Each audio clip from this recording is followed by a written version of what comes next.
Salut à tous, il est 8h38, donc c'est l'heure du résumé de la nuit. J'ai l'impression qu'il est tellement plus tard, j'ai pris au moins 10 stratégies différentes depuis tout à l'heure, j'en peux plus. Oh, je vous explique. Alors, du coup déjà la nuit, on est parti donc à 22h de Carthagène, donc le temps de tout terminer, etc. Bon, le départ c'est rien de particulier, ça s'est bien passé. Voilà, on a ouvert les voiles, on a pris un peu au large, on n'avait pas énormément de vent mais c'est pas grave, le but c'est de s'écarter. On a bien avancé quand même avec le moteur et avec un peu de vent quand même en soutien. Et voilà, à peu près. Donc ça on a fait ça jusqu'à 2h du matin, le temps de s'écarter tranquillement. Et après vers 2h du matin, c'est là où on a commencé à prendre le vrai cap, donc le vrai cap vers Ibiza. Donc c'est là où ça a commencé à être la merde parce qu'on a du vent de face qui vient exactement d'Ibiza. Donc il y a deux solutions, soit prendre plus haut, donc plus vers le nord, vers Benidorm, soit prendre plus vers vers l'est, pardon, vers l'est, tout simplement. Et du coup, la solution que j'ai pris en premier, c'est de prendre plus vers le nord, sauf que c'était un énorme tape-cul.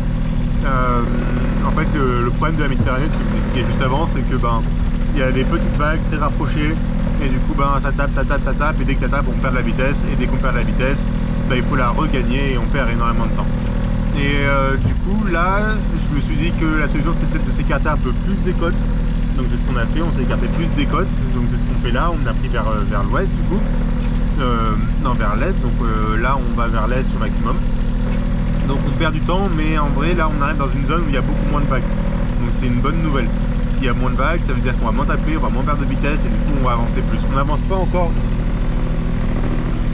Ouais, on est à 4,8 nœuds à peu près, sachant que la moyenne parfaite, enfin la moyenne que j'ai calculée qu'il me faut, c'est 5 nœuds. Donc après, je pense qu'on le rattrapera peut-être plus tard, on verra bien. Donc voilà, là on est à la voie à ajuster le moteur et ça tape un peu moins, ça mouille un peu moins, mais ça tape et ça mouille quand même. Donc ça va. Et ben voilà. C'est tout, je pense que c'est à peu près le résumé de la nuit. Là aujourd'hui ça va être une journée un peu physique à mon avis. Là je vais pas quitter la combinaison parce qu'on va se faire mouiller tout le temps. Je pense pas qu'on va avoir le temps de jouer du saxophone. Ah, j'ai réussi à dormir, ça c'est bien aussi. À partir de 2h au final j'ai réussi à dormir par intermittence de 6 minutes, mais ça m'a suffi je pense. Là je suis en... J'y à chaque fois que je suis en pleine forme et après j'ai un breakdown, mais non là ça va, là j'ai l'impression d'être en pleine forme, donc voilà, on a bien dormi, on va essayer de dormir au final après, mais voilà, tout va bien, il faut absolument qu'on avance un peu plus, parce que sinon on va se retrouver bloqué aux îles Baléares et on n'arrivera pas en France à temps, mais sinon tout va bien, pour l'instant je ne stresse pas, on verra demain. Ouais. Faille que je le dise, la soupe c'était une hyper bonne idée. Le thermos de soupe ça m'a tenu toute la nuit, c'est chaud, c'est super simple à boire, c'est vraiment trop bien. Ça le problème c'est que c'est de la soupe portugaise et ils n'ont pas les petites briques qu'on a nous, du truc assez bon. Donc c'était de la soupe en poudre, bref, ça c'était pas fou. Mais sinon franchement la soupe je recommande. Voilà, si vous faites du bateau un jour ou même si vous faites une activité de nuit où il fait froid, à l'extérieur la soupe c'est trop bien, voilà.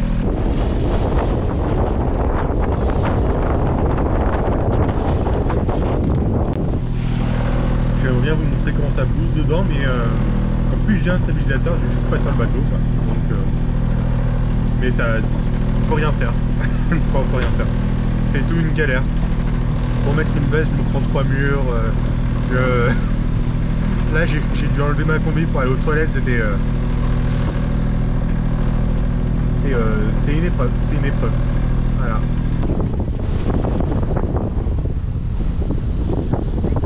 Il est 14h et je pense qu'aujourd'hui ça va être on va être sous le signe de la fatigue mentale. Là je commence à fatiguer, ça va être je commence à fatiguer un peu. Pourtant j'ai bien dormi, mais c'est pas ça. Ah, c'est pas ça, c'est au final on est contre le vent, on tape, on n'avance pas. Là sur la journée, d'après mes calculs, on va prendre entre 6 et 8 heures de retard, donc c'est-à-dire que toute l'avance qu'on a gagné sur les 4 premiers jours, on va les perdre là maintenant. Après ça arrive, c'est normal. vu que j'ai pas internet, j'ai pas la météo, donc je peux même pas vérifier si c'est une erreur de trajectoire, de lecture de ma part. Donc je sais pas. Puis comme ça bouge comme ça, comme ça mouille un peu et tout, il y a plein de trucs que je peux pas faire. J'avais dit, je peux pas faire mon saxophone. Là je vais me prendre une douche, essayer de me doucher sur le pont, j'en ai marre, mais là je peux pas. Donc on va vite prier pour que la météo change et que la journée de demain soit mieux, celle d'après-demain soit mieux. Et voilà. Hein. Je crois encore qu'on peut arriver avant lundi 9h pour que je puisse bosser, mais c'est vrai que la perte de motivation ça aide pas là-dedans non plus. Donc on va voir. Allez, de toute façon on n'a plus le choix. Hein. On n'a plus le choix et voilà, au pire on verra bien. On va voir quand on aura internet les décisions qu'on va prendre.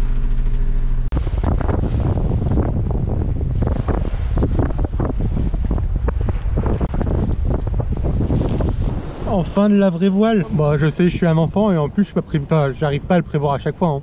À chaque fois je râle, je mange, je bois un peu, je dors un peu et c'est bon. Voilà, comme un enfant, comme un enfant. Sauf que moi, pour m'en rendre compte, il faut que je le fasse à chaque fois. J'ai 24 ans, 25 ans bientôt. Putain.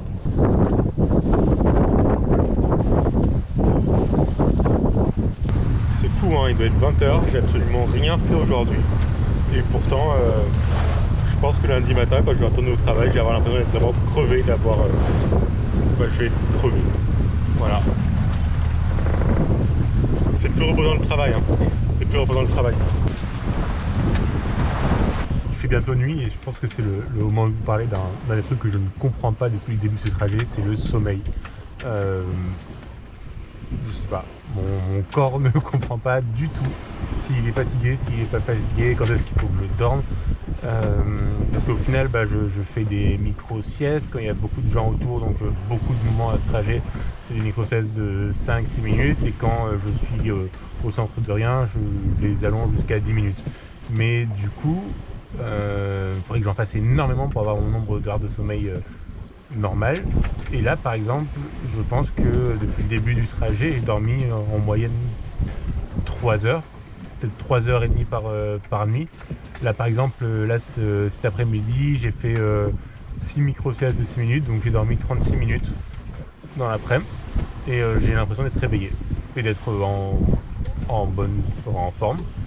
Donc c'est très bizarre. Je sais pas trop le contre-coup que ça va avoir à la fin du trajet et je sais même pas. Ouais, non, là pour l'instant je suis pas fatigué. Je pense que quand j'aurai un peu le temps, là quand j'aurai passé Ibiza, je vais faire une petite sieste ou je sais pas, mais ouais, c'est intriguant, c'est super intéressant, mais intriguant. Après aussi j'y pense, c'est peut-être parce que on fait pas autant de choses que dans une journée normale. Enfin au final je règle mes voiles et après c'est bon, j'ai du temps pour moi et je peux me poser, et du coup c'est du temps où même si j'ai pas les yeux fermés, mon corps se repose, peut-être. Puis il y a des moments dans les 3h30 que je calcule, il y a aussi des moments où juste je suis assis et mes yeux se ferment et je m'endors assis, debout, enfin peut-être pas debout, mais c'est déjà arrivé, mais enfin je m'endors assis ou je m'endors en train de faire un truc et au final ça dure, je pense que ça doit durer 2-3 minutes et voilà. Bref, je crois que je suis pas sûr de vraiment contrôler, mais je crois que mon corps il se met en pause quand il peut.